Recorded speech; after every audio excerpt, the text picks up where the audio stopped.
ஆன்மீக அன்பர்கள் அனைவருக்கும் வணக்கம். உங்களை எல்லாம் இந்த ஆன்மீக சேனல் மூலியமாக சந்திக்கிறதுல நாங்கள் ரொம்பவும் சந்தோஷப்படுறோம். நாங்கள் போடுற வீடியோலாம் உங்களுக்கு பிடிச்சிருந்ததுன்னா நீங்கள் லைக் பண்ணுங்கள், ஷேர் பண்ணுங்கள், குளத்தூர் பாபா டெம்பிள் சேனலுக்கு நீங்கள் சப்ஸ்கிரைப் பண்ணுங்கள். நீங்கள்லாம் என்னோட வரும்பொழுது இன்னும் நிறைய விஷயங்களை நாங்கள் பகிர்ந்துக்க ஆசைப்படுறோம். வாங்க இப்போ நம்ம வீடியோக்குள்ளே போகலாம். இன்னைக்கு மார்கழி 21 திருப்பாவை பாடல் 21 பாடி அதற்கான விளக்கங்களை நான் இப்போ கொடுக்க வந்திருக்கேன். பாடலை இப்போ நம்ம பார்க்கலாம். ஏற்ற களங்கள் எதிர்பொங்கி மீதளிப்ப மாற்றாதே பால் சொரியும் வள்ளல் பெரும் பசுக்கள் ஆற்ற படைத்தான் மகனே அறிவுராய் ஊற்றமுடையாய் பெரியாய் உலகினில் தோற்றமாய் நின்ற சுடரே துயிலேடாய் மாற்றார் உனக்கு வலை தொலைந்து அடிபணிய மா போலே போற்றியாம் வந்தோம் புகழ்ந்தேலோர் எம்பாவாய். இது பாடல். இப்போ இந்த பாடலுக்கான விளக்கம். இப்போ ஒளிக்கெல்லாம் ஒளி காட்டக்கூடியவன் அந்த கண்ணன். நேற்று சொன்ன நம்ம கண்ணாடி வேணும், விசிறி எல்லாம் வேணும், அதோட கண்ணனை அனுப்புங்கன்னு. இப்போ அந்த கண்ணன் எப்படிப்பட்டவன்னா ஒளிக்கெல்லாம் ஒளி காட்டக்கூடியவன்.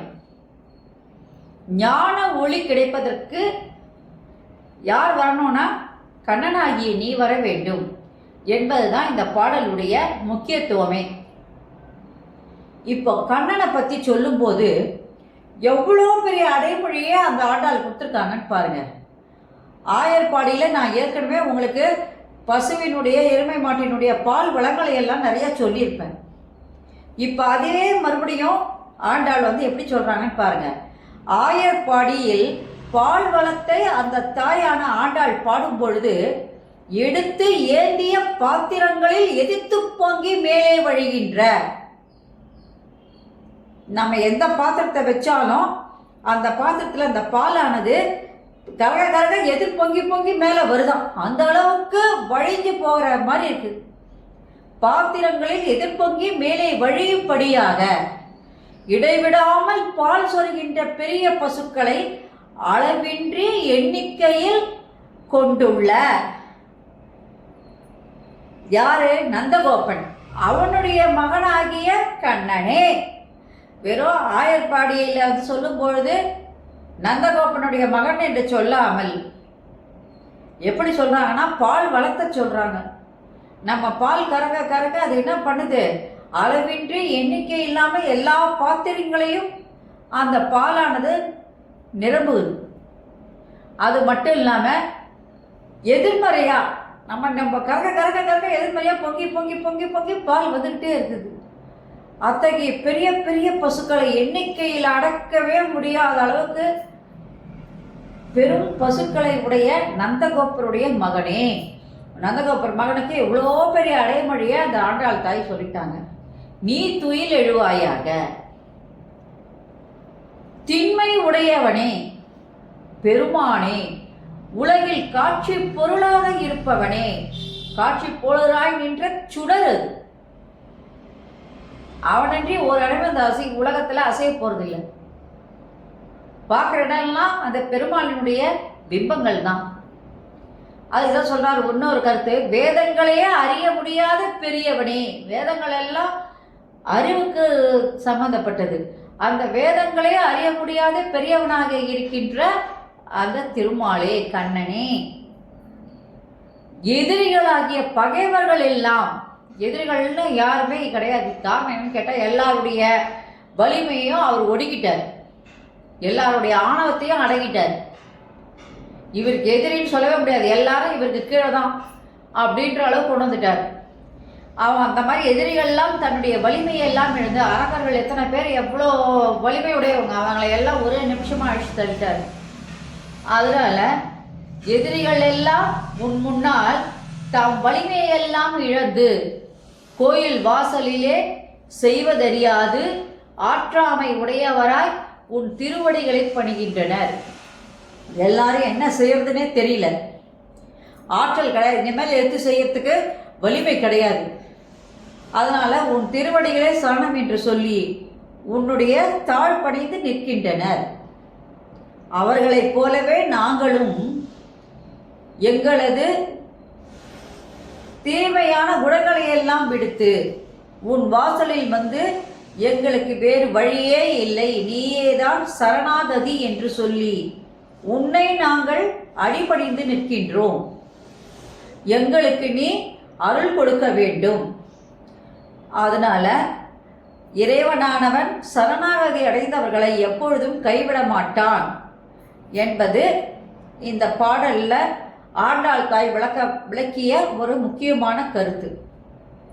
சரணாகதி அடைஞ்சிட்டா அவங்கள கடவுள் வந்து கைவிட மாட்டான். இதுதான் அதோட முக்கியத்துவம். இந்த பாட்டுடைய முக்கியத்துவம், சரணாகதி அடைந்தவர்களை இறைவன் கைவிட மாட்டான். அதுக்கு ஒரு சின்ன உதாரணம் ஒன்று சொல்லலாம்னு நினைக்கிறேன்.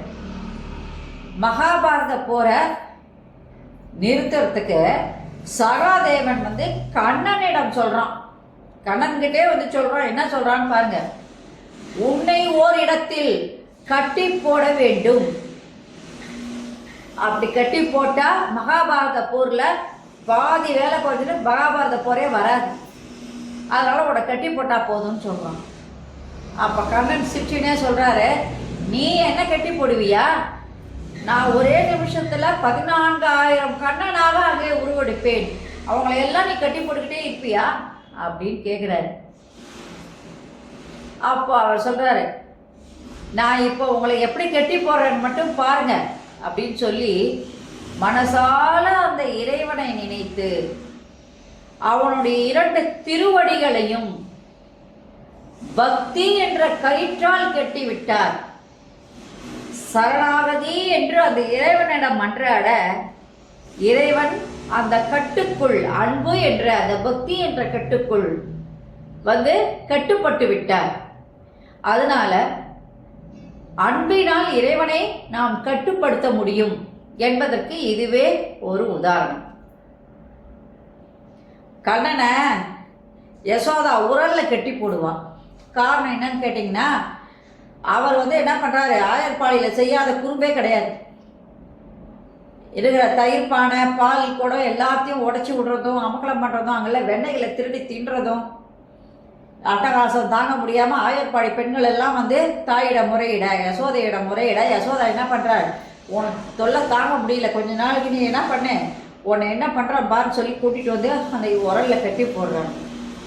அந்த உரலோடு அவர் நடந்து போவார், அது வேறு விஷயம்.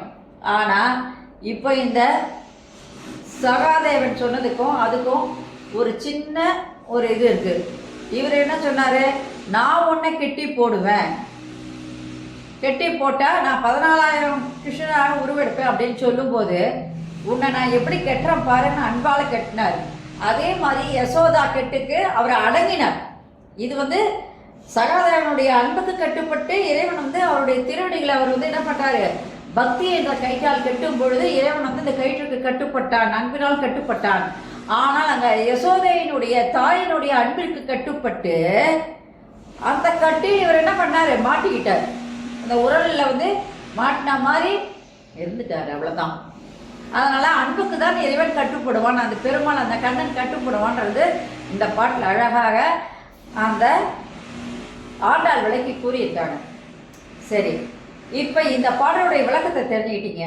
இப்போ இந்த பாடலுடைய சிறப்பு என்னன்னு பார்த்தீங்கன்னா, இந்த பாடலில் கண்ணனுடைய பராக்கிரமங்களை பாசுரத்திலே பாடி சரணாகதி என்ற நிலையில் எங்களை நீங்கள் ஆட்கொள்ள வேண்டும் என்று கண்ணனை நீங்கள் முதலில் என்ன பண்ணுங்க, எழுப்பி அதுக்கப்புறமா அந்த கண்ணனுடைய புகழை சொல்லும் பொழுது ஏந்திய பாத்திரங்கள் எல்லாம் பொங்கி வழிகின்ற அளவுக்கு பெரும் பசுமாடுகளை கொண்டுள்ள அந்த இடைவிடாது சொருகின்ற பால் அப்படின்னு சொல்லும் பொழுது அப்பேற்பட்ட பெரிய பெரிய பசுகளை அளவின்றி பெற்று கொண்டுள்ள நந்தகோபாலனுடைய மகனே கண்ணனே என்று சொல்லி அடுத்தபடியாக என்ன சொல்றாங்கன்னா, இந்த உலகத்தில் உள்ள உயிரினங்கள் எல்லோருக்கும் உடன் தோன்றும் காட்சி பொருளாக இருப்பவன் அந்த இறைவன். உனக்கு முன்ன வலிமை இழந்த மன்னர்கள் எல்லாம் மண்டியிட்டு செய்வதறியாது தன் வலிமையெல்லாம் இழந்து உன் திருவடிகளே சரணம் என்று சொல்லி உன்னுடைய கோயில் முன் வந்து காத்து நிற்கின்றார்கள். என்ன செய்வது என்று தெரியாமல் அடிபணிகின்றனர். அதுபோல நாங்களும் சரணாகதி நிலையை உன்னடைந்து உன்னை பணிந்து எங்களுடைய குறைகளை உன் முன்னே வைத்து நாங்கள் முக்தி அடைய வந்துள்ளோம். எங்களுக்கு நீங்கள் என்ன பண்ணணும்? அருள் புரிய வேண்டும். பக்தியால் கேட்குற எங்களுக்கு நீங்கள் கண்டிப்பாக அருள் செய்ய வேண்டும் என்று ஆண்டாள் பாடுவதாக இப்பாடல் அழகாக விவரித்து கூறப்பட்டுள்ளது.